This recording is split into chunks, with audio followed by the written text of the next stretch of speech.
Platelets. ये जो बच्चों प्लेटलेट्स हैं इनको हम लोग थ्रोम्बोसाइट्स भी कहते हैं। They are also labelled as thrombocytes.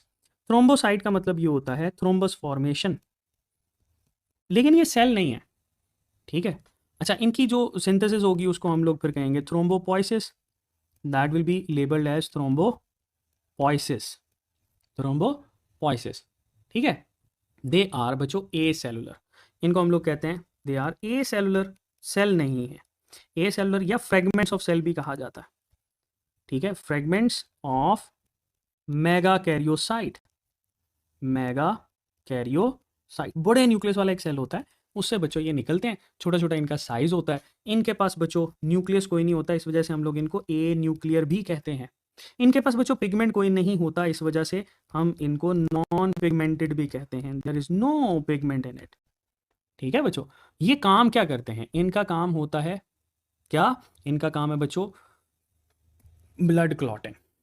They are responsible for blood clotting, मतलब ब्लड को क्लॉट करना वो काम है, सीधा सीधा वो हम लोग देखना है कि कैसे करते हैं, ठीक है। देखो ये क्या करते हैं, बहुत सारे फैक्टर्स को एक्टिवेट कर देते हैं जिसकी वजह से ब्लड क्लॉट होता है। लाइक हम लोग ये कहते हैं कि हमारे पास एक फिब्रिनोजिन पड़ी थी ना हमने, फिब्रिनोजिन, ये फिब्रिनोजिन जो होती है बच्चों, अगर ये कन्वर्ट हो फिब्रिन के अंदर तो ये ब्लड क्लॉट हो जाता है, ठीक है। फिब्रिनोजिन हमारे पास ग्लोब्यूलर प्रोटीन है, ग्लोब्यूलर है।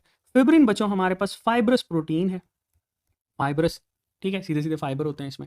और इनको एक्टिवेट करना किसका काम होता है, इनको एक्टिवेट करना बच्चों काम है प्लेटलेट्स का, ठीक है। इस वजह से हम लोग प्लेटलेट्स को कहते हैं कि ये हमारे पास थ्रोम्बोसाइट्स होते हैं, ठीक है बच्चों।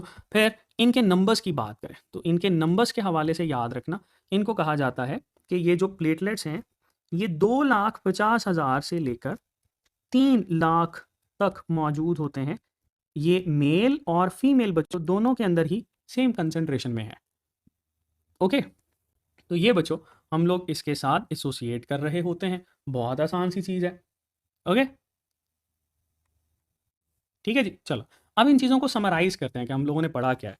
ये हम लोग समराइज़ करेंगे जब हम लोग फंक्शंस ऑफ ब्लड को अंडरस्टैंड कर लेंगे। तो यहाँ पर बच्चों एक छोटी सी टर्म लिखते हैं, that is functions of blood. अगर आपको ये समझ में आ गए हैं सेल्स, तो आपके लिए बच्चों ये फंक्शंस ऑफ ब्लड जो है दैट इज़ क्वाइट ईजी, ठीक है। चलो देखते हैं। अच्छा, फंक्शंस ऑफ ब्लड के अंदर इसको द डॉब भी हम लोग लिख सकते हैं, तो मैं यहाँ पर लिख देता हूँ द डॉब, ताकि आपको याद रहे कि हम लोग क्या क्या मेंशन कर रहे हैं। देखो जी, आपके पास इसमें सबसे पहले तो हम लोग इसमें मेंशन करेंगे कि ये भाई आपके पास ट्रांसपोर्टेशन ऑफ मटेरियल के लिए रिस्पॉन्सिबल है, ठीक है। ये किसके लिए रिस्पॉन्सिबल है, that is for transportation of materials, transportation of materials, ठीक है। इन मटेरियल्स के अंदर गैसेस भी आ जाती हैं, तो हम गैसेस भी मेंशन कर देते हैं। तो ट्रांसपोर्टेशन बेसिकली इसका फंक्शन हम लोग मेंशन कर सकते हैं। फिर बच्चों हम लोग इसमें मेंशन करते हैं कि इनका काम, इस ब्लड का काम जो होता है बच्चों एच से, दैट इज़ होम्योस्टेसिस। ये आपकी बॉडी के अंदर बैलेंस को मेंटेन करता है। आपके पास बच्चों कोई नाइट्रोजनस वेस्ट मटेरियल आ जाए, उसको एलिमिनेट करना इसका काम है, थर्मो रेगुलेशन इसका काम है, ऑस्मो रेगुलेशन इसका काम है, ठीक है। अच्छा, फिर हम लोग बच्चों इसके साथ मेंशन करते हैं कि that is also responsible for exchange of materials. ये हमारे पास एक्सचेंज ऑफ मटीरियल्स करवा रहा है, एक्सचेंज ऑफ मटीरियल्स, ठीक है। जगह जगह पे जहाँ पर ब्लड होगा वहीं पर एक्सचेंज होगा, अदरवाइज एक्सचेंज नहीं हो सकता, ठीक है बच्चों, बहुत आसान सा है। अच्छा, फिर हम लोग बच्चों इसमें मेंशन करते हैं defence, that is responsible for defence system of body, defence system of body, body का डिफेंस सिस्टम भाई इसी का ही काम है, ओके। फिर हम लोग बच्चों इसमें मेंशन करते हैं ऑस्मोटिक प्रेशर, ठीक है।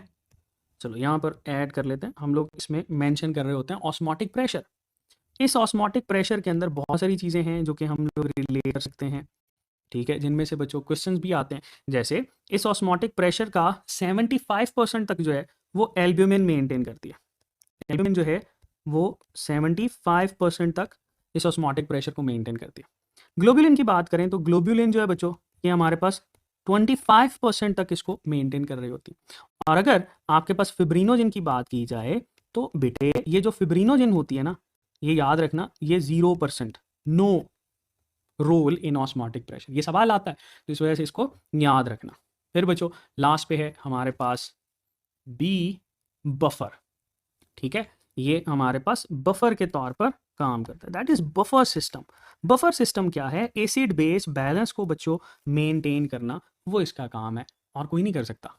ठीक है, सो दैट इज समथिंग जो कि हम इसको समराइज करते हैं किस किस तरह से। द डॉब मैंने आपको बताया, इसमें ट्रांसपोर्टेशन को आप ऐड कर सकते हो, होम्योस्टेसिस, ठीक है, फिर बच्चों एक्सचेंज ऑफ मटेरियल, फिर आपके पास डिफेंस सिस्टम है, फिर बच्चों ऑस्मोटिक प्रेशर है और फिर बफर सिस्टम है। ओके, तो ये था हमारे पास ब्लड। उसके बच्चों फंक्शंस को हम लोगों ने डील किया, उसमें जो जो चीज़ें हमारे पास डिफरेंट थी उनको हम लोगों ने डील किया। सो